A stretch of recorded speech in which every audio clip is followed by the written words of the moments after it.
Magandang araw po sa inyong lahat.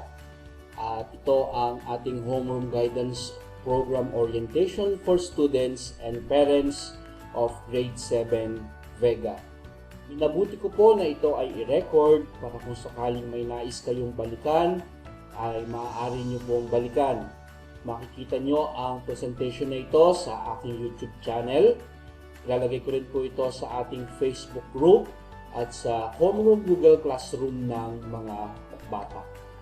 Ang mahalagang katanungan na dapat nating masagot ay kailangan ba talaga ng homeroom program? Hindi pa ba sapat ang kanilang pag-aaral, ang pag-attend nila sa iba't ibang klase sa paaralan at kinakailangan pa magkaroon ng homeroom program? Para mas maintindihan natin ang kasagutan sa tanong na ito, kinakailangan nating tingnan ang sentro ng programa at yun ay walang iba kung hindi ang ating mga estudyante o ang ating mga mag-aaral. Sino ba sila? Ano yung kanilang pinagdaraanan? At ano ang epekto ng mga pinagdaraanan nila sa buhay? Mapapansin natin, ang ating mga mag-aaral ngayon ay nakakaranas ng iba't ibang uri ng problema. At ang mga problemang ito ay lumilikha ng iba't ibang epekto na minsan ay hindi maganda ang epekto sa kanilang paglago bilang isang tao. Ang ilan sa mga ito ay academic failures, experience ng bullying, social media addiction at iba pa. Bukod sa mga problema na nabanggit, ay naroon din yung kanilang pangangailangan na dapat makagawa sila ng mga desisyon or choices sa buhay, okay, na makakaapekto sa kanilang paglago. At hindi sapat ang mga naituturo na mga skills o kakayahan sa regular classroom interaction, sa regular class, kung kaya kinakailangan na magkaroon tayo ng homeroom guidance program. Sapagkat ang homeroom guidance program na ito ay magbibigay sa mga mag-aaral ng mga skills na kinakailangan nila, ng mga skills na mahalaga para manavigate nila ang buhay and become successful persons. Now, itong mga skills na to ay kasama ng mga skills naman na matututunan nila sa iba't ibang subjects sa kanilang paaralan or sa kanilang school. Ikalawa, kinakailangan nating mapatunayan na effective ang homeroom guidance. Okay? At may iba't ibang mga pag-aaral na nagsasabi na ito ay epektibo. Tulad halimbawa ng pag-aaral ni Brigman and Campbell noong 2003, sinabi nila, elementary and middle school learners who were part of the school counseling curriculum and group interventions that emphasized cognitive, social, and self-management skills have consistently exhibited good performance in mathematics and reading. So sa pag-aaral na ito ni Brigman and Campbell, nakakatulong pala ang homeroom guidance para umangat ang performance ng mga mag-aaral hindi lamang sa buhay, kundi sa mga asignaturang mathematics and reading. Next, sinabi rin ni Schlossberg at ng iba pa niya mga kasama noong 2001 na there is a significant improvement in terms of learner behavior, attitude and knowledge in the areas of goal setting, problem solving, career exploration, and school resources.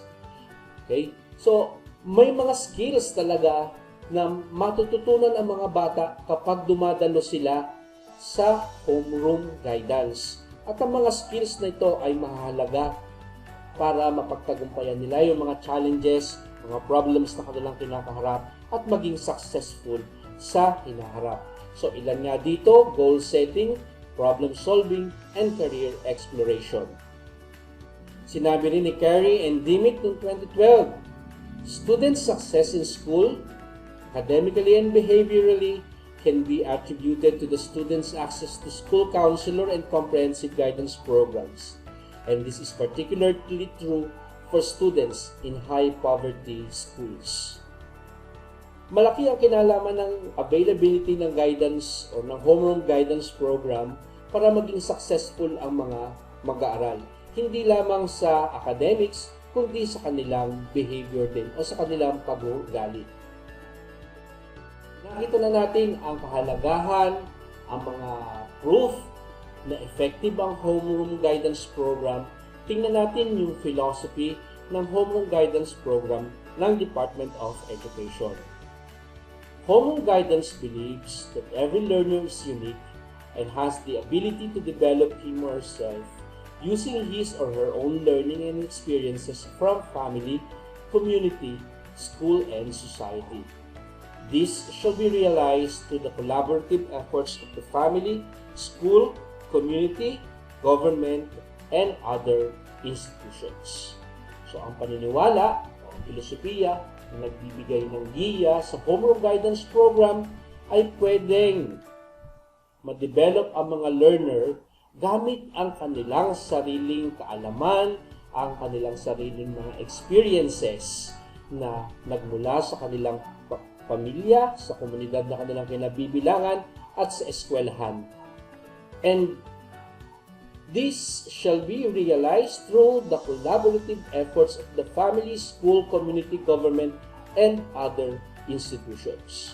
So yung pagde-develop sa learner ay nakasalalay sa collaborative efforts o sa pagtutulungan ng pamilya, ng paaralan, ng komunidad, ng pamahalaan, at ng iba't ibang institusyon sa ating lipunan.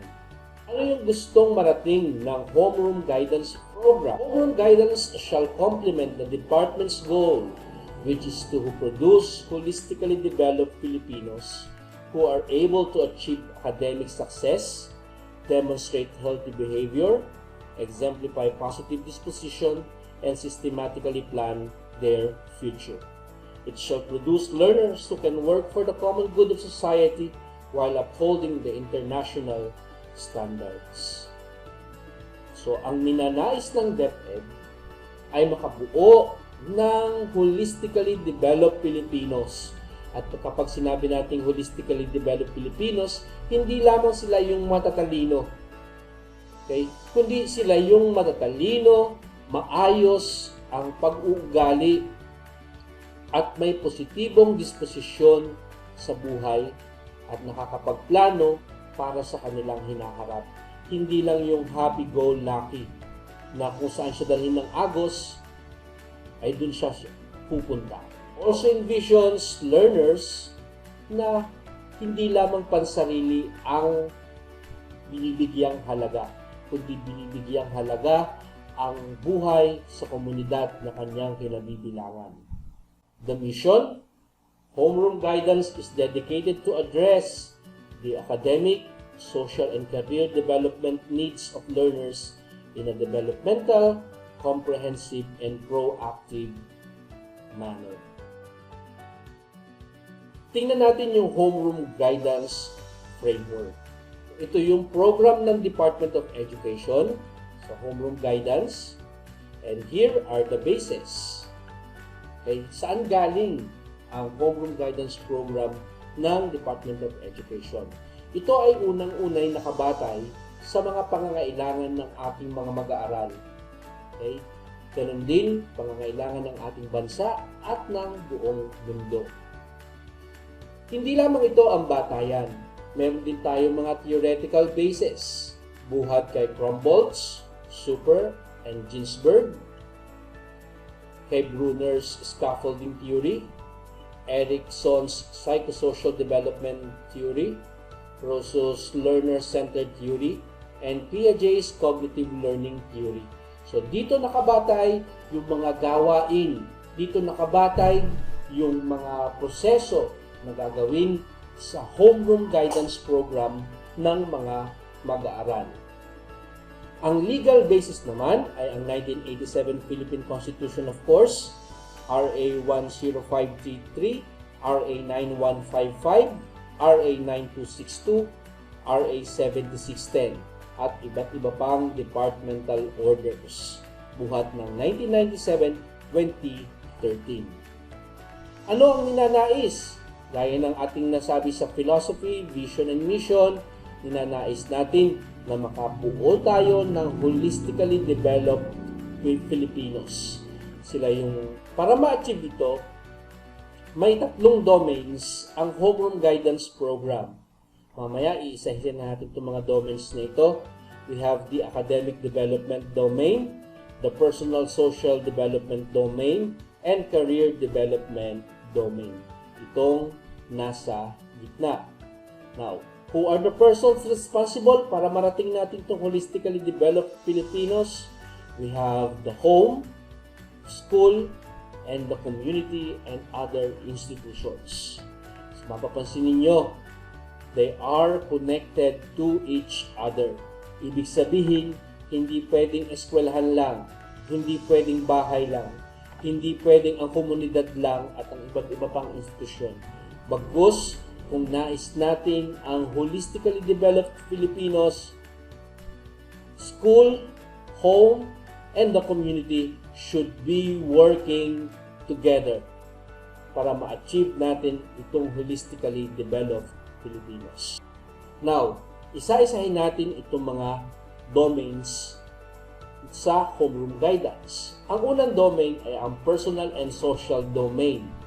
At 75% ng mga learning competencies para sa Homeroom Guidance ay dito nagmula. Pag sinabi natin personal and social domains, it pertains to concerns or issues affecting learners' individuality. Yung kanyang sarili, ano ba yung mga problema, nakikita niya sa kanyang sarili, niya dapat i-confront yung mga problema na yon. Okay? Ganon din yung kanyang relationship.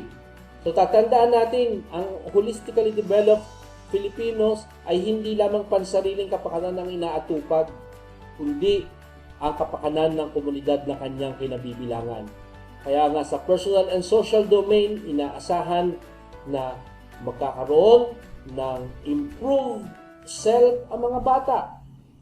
At bahagi ng pagkakaroon ng sabihin nating improved self ay yung handa silang tumulong, handa silang gumawa para sa kapakanan ng komunidad na kanilang kinabibilangan. Ang sunod naman na domain ay tinatawag nating academic domain. At 20% ng mga most essential learning competencies ay dito nagmula.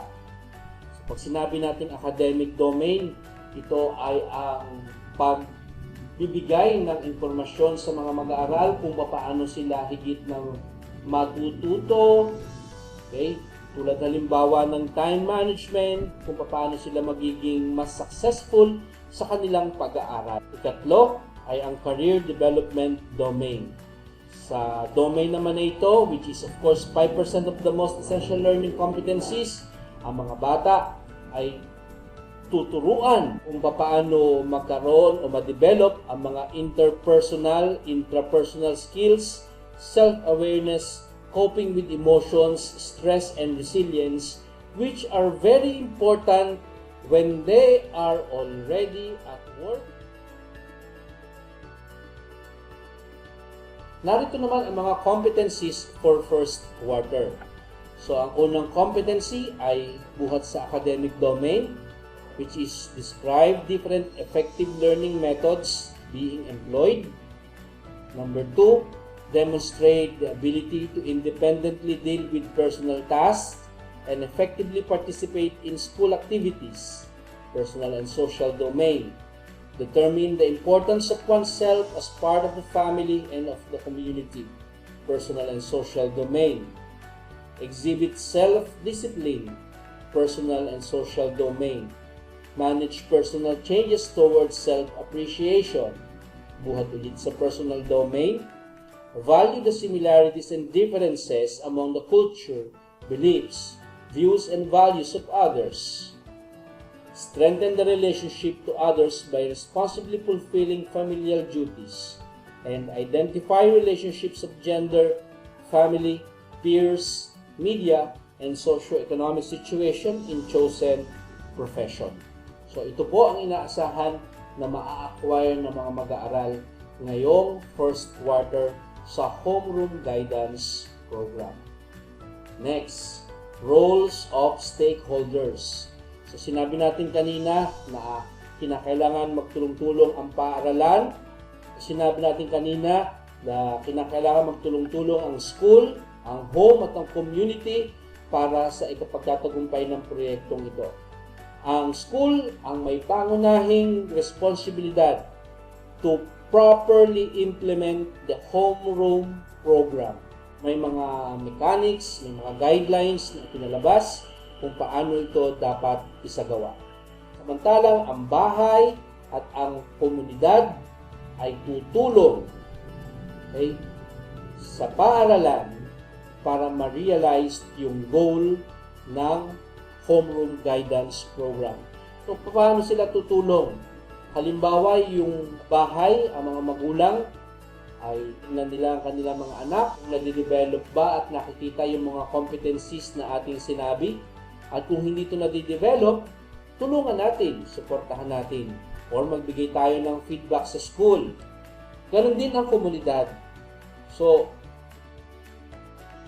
paano gagawin ang homeroom guidance program sa ating klase? So, we have 1 hour per week allotted for our homeroom guidance program. And batay po sa recommendations ng mga bata and na-approve po nila ito, it will be every Friday from 5 to 6 p.m. Okay po ito sa akin, wala po itong problema kahit sabihin natin na hindi na ito office hours. Now, meron po tayong modules and these modules will be uploaded in our Google Classroom. The schedule of upload will depend on the completion rate and prescribed time allotment as can be seen in the module. So, hindi ko po i-upload lahat doon ng modules. I-upload ko po ang modules depende sa progress namin sa aming homeroom guidance session and of course guided by the prescribed time allotment. Next question is, will homeroom guidance program be graded? Okay, so the school will be using the learner's assessment tool which will reflect the attainment of the competencies as observed by the advisor through portfolio and performance task. So may grade din po ang HGP, but it is descriptive and not numerical. So hindi po ito 91, 95, may mga letters po or letter grades na gagamitin para sa homeroom guidance. Now, the grade is that part of the academic rating. Hindi po ito kabahagi sa computation ng average ng mga bata. Okay? Pero, magre-reflect po ito sa iba't ibang official school forms like yung sa card and then sa permanent record. Ito po ang halimbawa ng ating Learners Development Assessment Tool. So, makikita niyo po dito, 0, no chance to observe, 1, needs improvement, 2, developing, 3, sufficiently developed, 4, developed and commendable. At ito po, yung mga competencies na kinakailangan nilang ma-achieve sa first quarter. So, ito po lang ay sample, yung pong makikita ninyo sa report card ay naroon po yung iba't ibang mga areas pa for second, third, and fourth quarter. Next, dun po tayo sa module. This is for our students and of course parents, may gitin pong tingnan natin ito. So yung module natin ay may iba't ibang bahagi and these are, let's try this. So this part will help you get ready to learn. Let's explore this. This part will guide you towards what you need to learn. Keep in mind, this will give you the lessons that you need to learn and to understand. You can do it, which will help you apply the lessons learned in daily activities and what I have learned, which will test and evaluate your learnings. Okay? Share your thoughts and feelings. I forgot to color code this. This will help you express your thoughts, opinions, and feelings. So kung mapapansin niyo po, progressive siya or progressing. Kung mapapansin niyo po, progressing yung ating module from one part to another. Ibig sabihin, hindi po tayo pwede magsimula sa let's explore this. Tapos kakalimutan yung let's try this. O kaya naman, doon agad tayo sa keep in mind at hindi na natin papansinin ito ang dalawang ito. So, doon po sa module, kung babasahin ng inyong mga anak ang module, simulan po lagi natin sa let's try this. And I encourage my students that you do the activities in your module as presented. Huwag liligtahan. So, reminders on how to use the module. Read the introduction, follow the time allotment, do all activities as it appear in the module, answer all processing questions reflectively, use the template that I will be providing in our Google Classroom. Each student will receive his or her own copy of the template. Now, para naman sa ating online weekly homeroom meeting or session, so ito ang dapat niyong ihanda bago tayo magsimula. So laging bubuksan yung notes or yung activities na pinapagawa ko sa inyo. Then check your microphone and speaker before the session. Be ready to share your output to the class. So may sharing tayo. Next, answer only when you are called. Do not interrupt when your classmates when they are speaking. However, you can volunteer, but please allow others to speak or share. Maintain silence as a sign of respect when one is sharing his or her output to the class. Use the chat box appropriately. Maraming salamat po sa inyong pakikinig. Nawa po ay naintindihan natin ang purpose, ang reason, kung paano natin gagawin ang Homeroom Guidance Program para sa mga mag-aaral sa Grade 7 Vega.